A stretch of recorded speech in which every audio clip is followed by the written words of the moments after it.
Après 8 mois d'attente, les résultats de l'autopsie de Mohbad sont rendus publics dans cette journée du mercredi 15 mai 2024.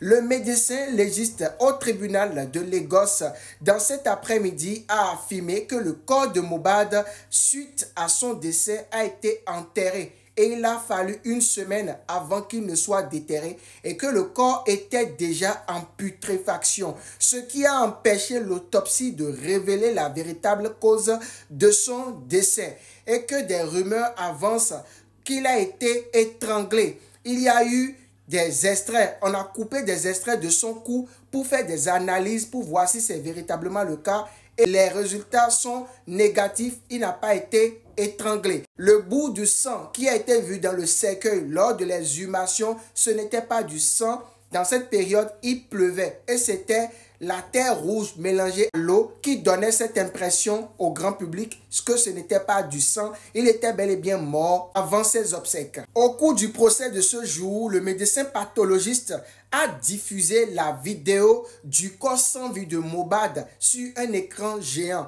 Mais on a demandé au père de Mohbad de sortir parce qu'il ne pouvait pas regarder tout ça. Parce que finalement, le corps de Mohbad a été complètement dépiécé pour la suite des enquêtes, notamment pour l'autopsie. L'accusation selon laquelle Mohbad aurait été empoisonné a amené le médecin légiste à prélever le foie de Mohbad pour des analyses et cela s'est révélé négatif. Mohbad n'a pas été empoisonné. En d'autres termes, selon les résultats qui sont disponibles, c'est que Mohbad serait décédé d'une mort naturelle. Je pense que l'heure est maintenant arrivée pour que le père puisse accepter que les obsèques de son fils soient finalement organisées. Paix à l'âme de Mohbad, c'est quand même triste comme fin.